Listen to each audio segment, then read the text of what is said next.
మహబూబ్నగర్ జిల్లా కేంద్రంలో గత ప్రభుత్వ హయాంలో అక్రమంగా కొనసాగిన చికెన్ వ్యర్థాల సమస్య రోజుకో కొత్త మలుపు తిరుగుతోంది. నేడు మహబూబ్నగర్ జిల్లా కేంద్రంలోని ఆర్ఎండ్బీ అతిథి గృహంలో నిర్వహించిన మీడియా సమావేశంలో ఇటీవల టెండర్ ద్వారా చికెన్ వ్యర్థాలను తరలించే కాంట్రాక్ట్ దక్కించుకున్న దుర్గయ్య, నరసింహ, జగన్, పరశురాముడు మాట్లాడారు. గతంలో చికెన్ వ్యర్థాలను తరలించేందుకు లోపాయకారిగా అక్రమంగా ఒప్పందం కుదుర్చుకుని కేవలం 6 లక్షలకే కాంట్రాక్ట్ ని కొందరు అక్రమార్కులు దక్కించుకున్నారని విమర్శించారు. ఇప్పుడు అలాంటి అక్రమాలు లేకుండా పూర్తి పారదర్శకంగా టెండర్ నిర్వహిస్తే 15,30,000కు టెండర్ గెలుచుకున్నామన్నారు. చికెన్ సెంటర్ల నిర్వాహకులు ఏమాత్రం ఇబ్బంది పడకూడదని వెల్లడించారు. నా పేరు దుర్గయ్య. మేము ఇందాక కూడా టెండర్లు వచ్చినాయి అని అంటే కూడా అప్పుడు కూడా డబ్బులు ఇచ్చి తీసుకొచ్చినాం షాపులలో. ఇప్పుడు కూడా డబ్బులు ఇచ్చి తీసుకుపోతాం. మేము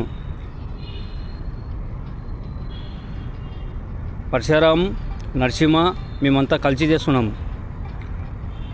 షాపులకు అప్పుడు ఎట్లా డబ్బులు ఇచ్చి తినమో ఇప్పుడు కూడా అట్లే డబ్బులు ఇచ్చి మేము తీసుకుపోతాం. ఎటువంటి ఇబ్బంది షాపులలో పడేది ఏం లేదు. మేము డబ్బులు ఇచ్చే తీసుకుపోతాం షాపులలో కూడా. నా పేరు పరశురాముడు. మేము మామనార్లో చికెన్ సెంటర్లకు ప్రతి సంవత్సరం డబ్బులు ఇచ్చి చికెన్ వేస్ట్ తరలిస్తున్నాము. అయితే టెండర్ వచ్చింది. టెండర్ ప్రకారంగా టెండర్కి డబ్బులు కడతారు, మాకేం పైసలు వేయరని చికెన్ సెంటర్ల వాళ్ళు దిగులు చెందుతున్నారు. అదంతా ఏం పెట్టుకోకండి. ప్రతి సంవత్సరము చికెన్ షాప్లకి డబ్బులు ఇచ్చి అగ్రిమెంట్ చేసుకొని చికెన్ వేస్ట్ ఎట్లా తీసుకుపోతామో ఇప్పటి నుంచి కూడా అలాగే తీసుకుపోతాను. మీ చికెన్ సెంటర్ల వాళ్ళు మాకు డబ్బులు ఏరేమని మీరు కంగారేం పడొద్దండి. ఎప్పటిలాగానే ప్రతి సంవత్సరం రేపు జనవరిలో మళ్ళీ మీ షాప్లోకి డబ్బులు కట్టి అగ్రిమెంట్ చేసుకొని మీకు ఈ చికెన్ వేస్ట్ని తీసుకెళ్తాము.